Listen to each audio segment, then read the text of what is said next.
Ina feel like when you never tap la to ko ji ka ka ai na ka no ni the flow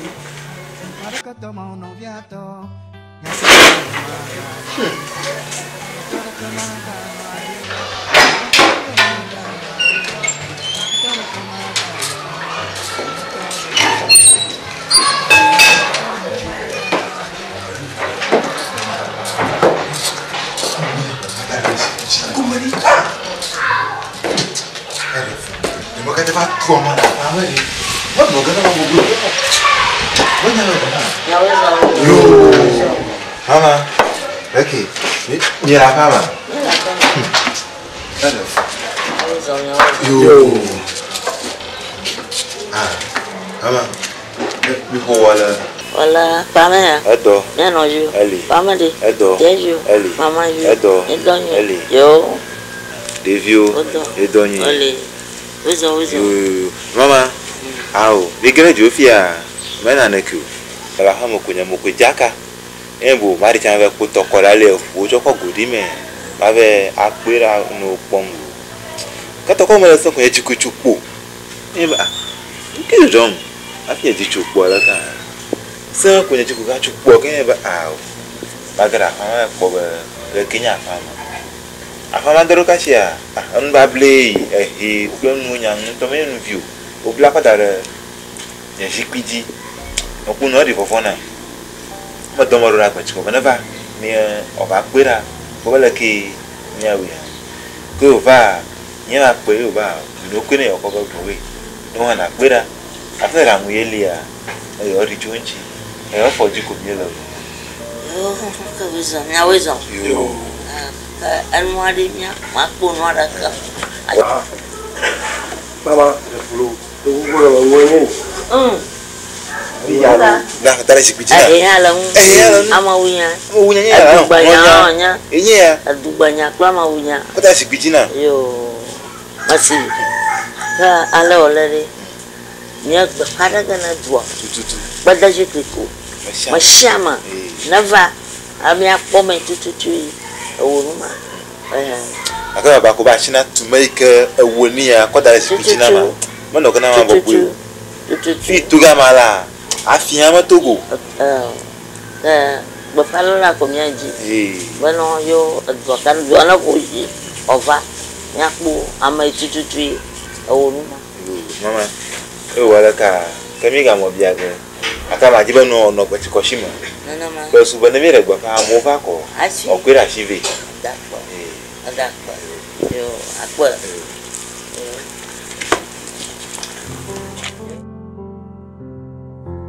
Kami, let's know mama gabo. Ni awo bani o. Mama ko se ba o lo lu. Gbana ba Ndo pame edo no you Eli deju edo mama you Eli mama ka edo edo Eli yo devio odo edo ole wizo yo katini ko nyagbo nyamblo aye la foji lo To ko se ba ma ba bo e ma fa re do. Ajani. Efero mama gbo. Be abani cho wale be o. Ye be gbo. E pra bachiko. Be o plan na ko dare ya shipiji. Ko mi ruba mi na ore ba na tuo. Agora tu va di ania. Ya ko no ko pia. Be o foji ko mi lo. Mama ko se ba.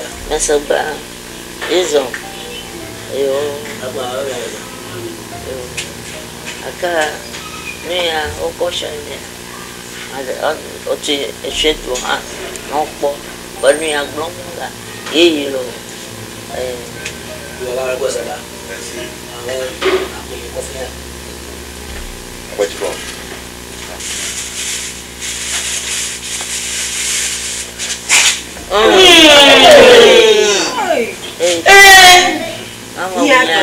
Ikola pa mo ba do ko nya mama do fera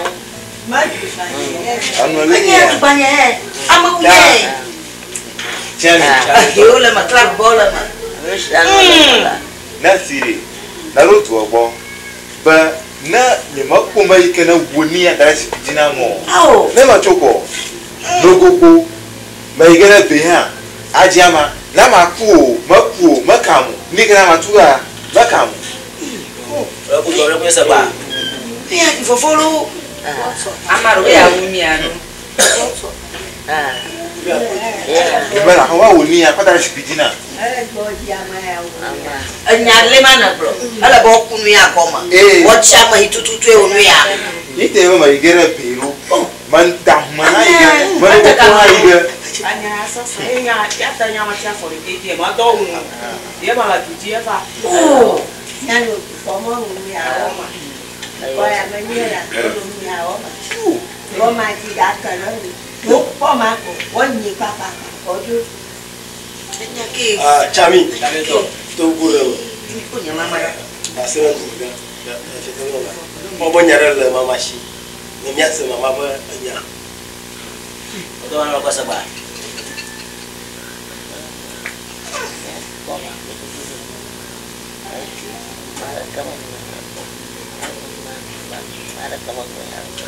Ini juga akar pokokku. Amal kata apa? Sama-sama lah. Ini lang punanya nuto. Kung ada apa? Ama ada apa? Maya apa? Ya jama. Atur lebih. Ini ada lagi. Tamat-tamat baru. Tanahnya jama. Yang ber. Siami. Kami tu.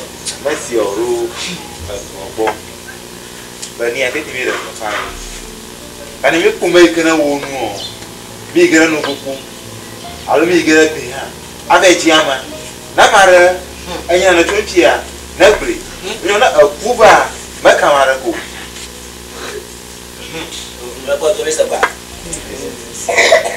Dia di foto. Jami. Jami. Jami tu. Bukuna sekolah tu apa? Bermama gomba. Bashama. Wame kenya ba aje woni ako. Erukiun. Abana nya ba maya la me kina wono yi shama ha. Da ba. Na konuji. Emi ase. Apa tu sebab? Obi ma ku ashara jafia. Aforo do aboya jafia. Ama no tuna nya la shi obli na nya ase. Do aforo ma ku saba.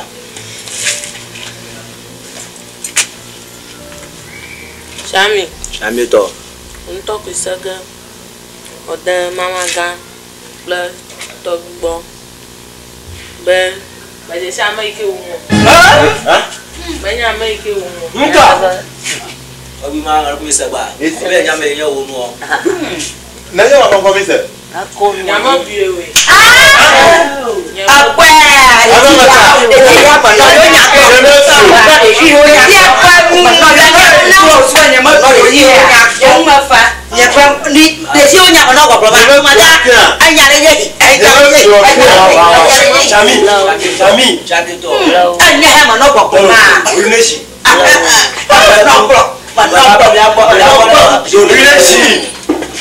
Gamari. Iya. Yang mafa. Yo jadi apa Chami? Chami tu. Sina kita pernah lah. Mereka mama betul. Ah, ni hoji kori. Anya pun nuvia lah. Akar jiba. Anya dah banyak bermula. Abi mana aku sebab? Dah, berapa sebab? Ubah cara juga ni apa dalam ah. Aku makan aja nyama biwe.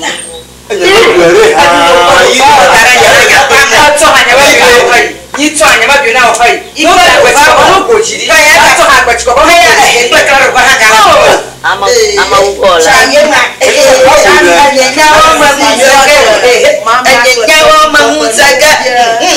No bia kono ba akara tutu ba eno fiale wo mo ha akọ chire dia Ah, tu aku sebab. Obi ma ku saba. Aforo ma ku saba.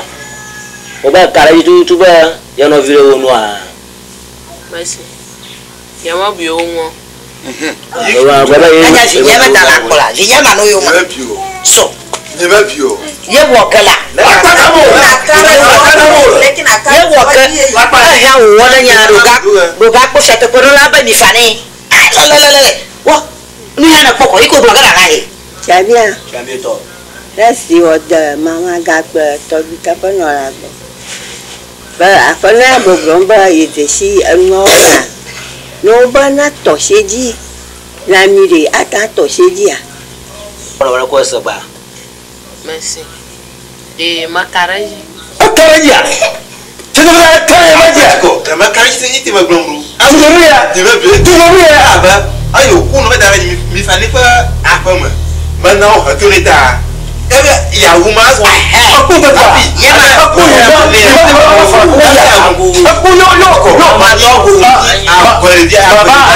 Baba wona le ko se Ako je. Aje ako. Tumaga esoro ga se wo. Awo. Ni jo ga se wo le. Ku se wo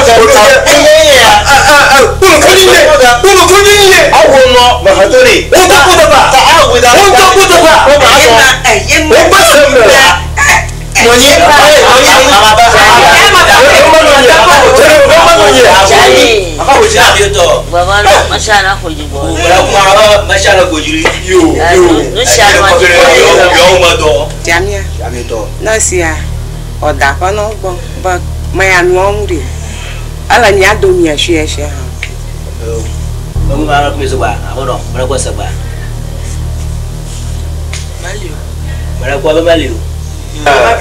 Jami. Okuna saga. Oro. Ropo. Ai na go chiko. Bure ni ma piele wo no tai ma ke o ko ga. Ba fa oro. Dada ha. Dada ha na mo do mi. Do we. Ite ba ko oro. Enu bi ya ma. Dada ko sa ba. Ba se ba. Yo. Ayo ko. Ofu fo mo ba. Oh, me doma. Why you dia ko da la ne dia. Jami. Agba ya ogbe ya. Bi to ga. Ye ba bio. Le ga la tuma. E na jiga. Afro bi na mi fi la. Ye pa ko ba fia. Ye fa tu ba fia. Abo. Ye fa lu. Do we. Ite ma fa oro. Ka ba fia jin cho ma ga o plat hira ma. Zarwa o tuga ato ya chiji. Ya ya ko ko la tuma ga si. O to nya buju. Ya to ba nya kra bo pe bi tu. O ba tui. Manya ko nya ya o lu nya manya ko ba de si ayo.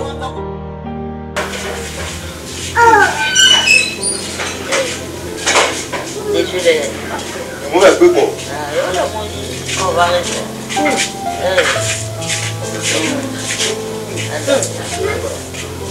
Ai ma ku.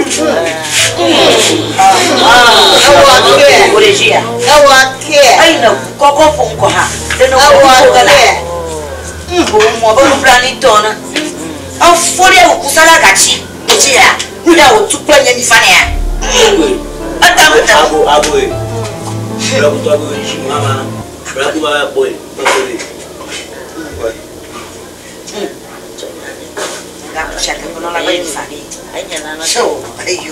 Jami. Jami to.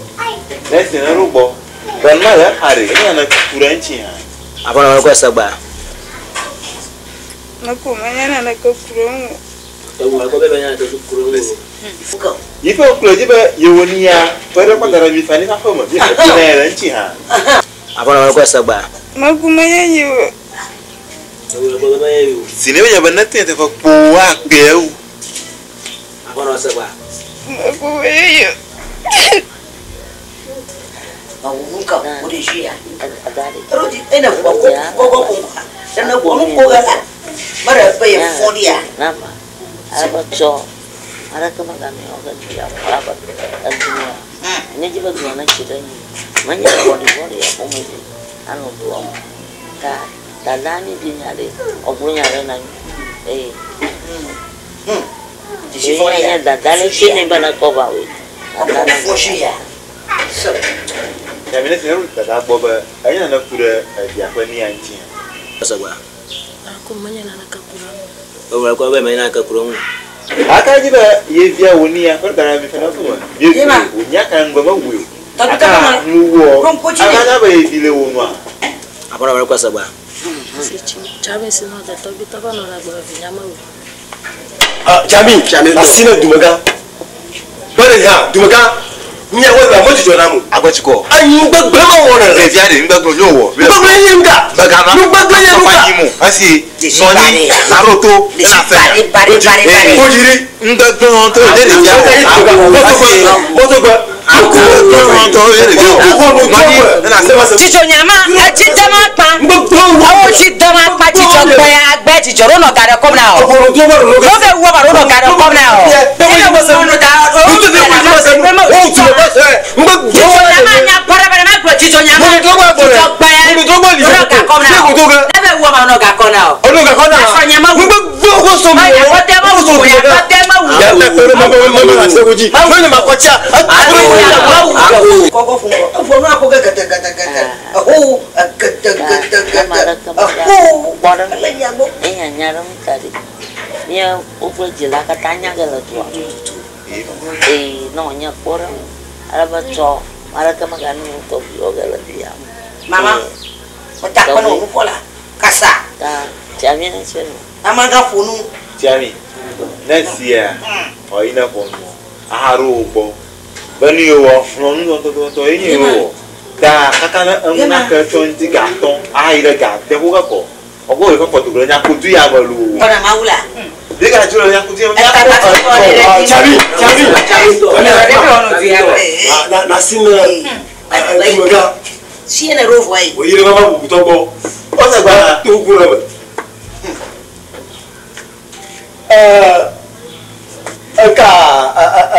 Como ya moto ba Agotiko. Apara to ga. Au, banyak ke? Nanya fonworo godro. Kuni ye o. Awe bada ni fani. Wonto agwe. Nanya fonworo godro. Nyato ya kuma da ba ya ma hane. Abi. Wayana wonto ba hato. Aka mami. Moto ba. Moto ba. Bera kuma ma go ho. Moto ba. Nanya fonworo godro. Agotiko. Ngaba ngaba ye. Anu kama ngaba. Mika nyang le diamu. Diga hena makao. Ko ba lo ya. Ne ko la Aku. Na chonjo. Masa mama ngwe. Aku. Ayah ada makanya nyanyo ada nyano. Asenya selikusa jiwa kenyala. Manya nyako mangku mau. Awal nama ada. Yo ke nama ada. Kayunya saunya lenya siko.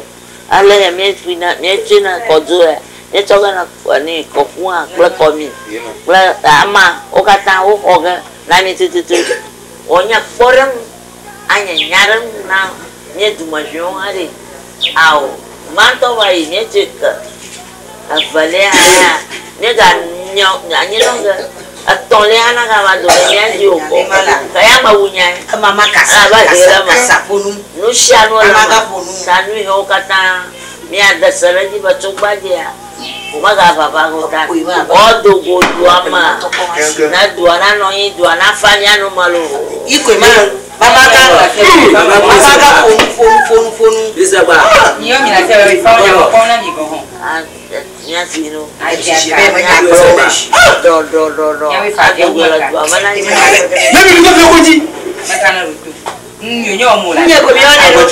Nyonyo mula. Ada naga ke ko re oga. Nyonyo mula. Ada naga ko re oga. Ado lo be wa mo no gare ko venu. Yo. Ko no gare ko venu. Ko re ha. Ne bogara. Na fu ko ba fu ke ko ha. E bona fu ton fu ga gete. Oh. Aro jipani. Oya ko bione re. Ibe nyo. Fre ba mo ko ba mo sto dadi. Be nyo ni wa mala. Sopanya. Hey. Ofoba. Agba ni foba. Ma famu agba. Kama o mi la fa famu na. Kita kono la re. Yeto se ngo ko. Jami. Asino. Bijogo.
jonado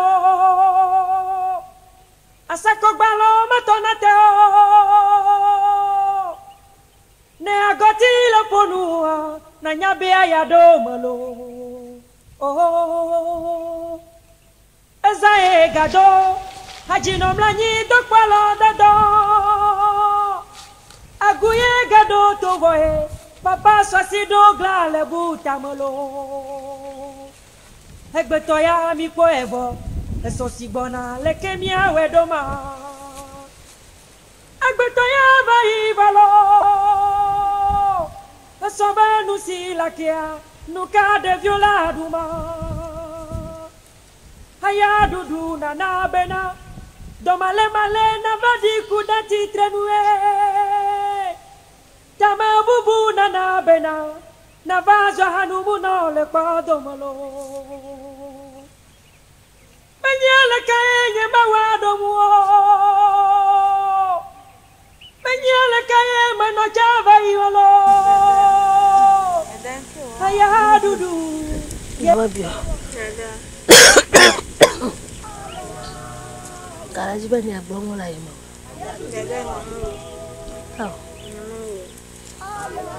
Babio Sawa kwa mahala maushi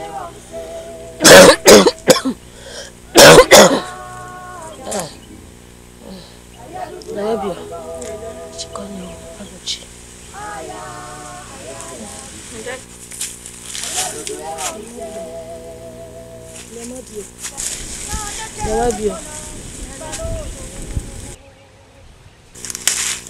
Babio Ana bara rokiolo Dadan kina fina nya blona. Dadan aji chabino mabasia. Majimaba.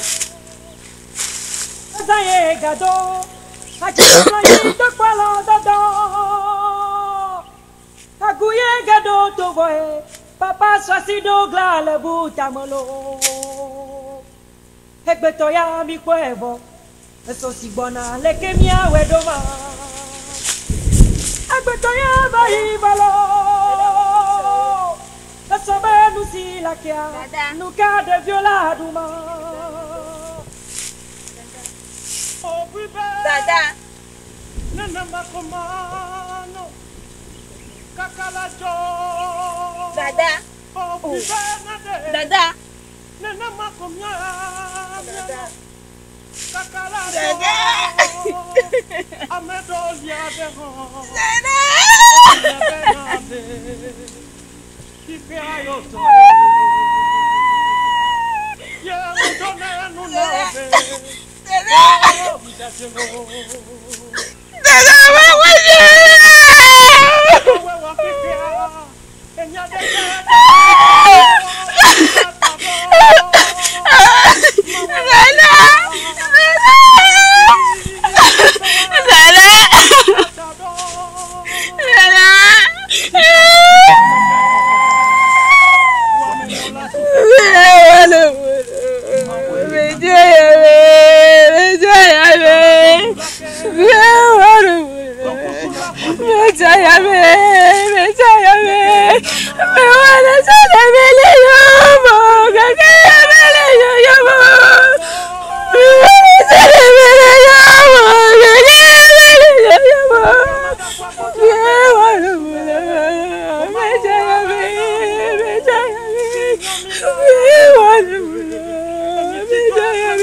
jema. Wacha nyepe danya nyalo juoma. Niwachi bedada kofi abeji. Oh, mama ko mile ji, mele gba abon kaka to so yin a. E danya be ti ko yo. Oh, mo ba ire to goja dogo na maji, e ti ni no. E ka sha ma gboko. Mo ye huka ka ma toto mo ko zuwa ro da ko ti pa ya. Ko yin mo nya fike me ina, yin mo nya fike mo cho ha. E jogbe ni te mama ba dogo ko no cho ko la ka ko ni. Ni ma nya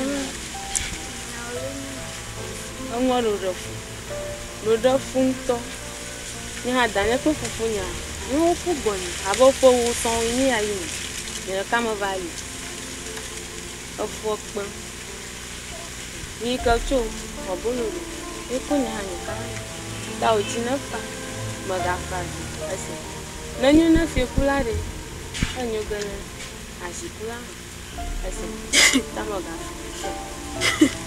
adumalo ase na fan ha manya robobo ameku kopo ase tamaga chevi modo ro gobi na ka ko sese na mi hari ma wona do yo hanya ase ga faji ase tamaga faji na ga fan hari manya robobo amejo ko ojo na faji kada ni do na ase wala kama kunya gapo na kuku ase kama kuku na kuku wa kuku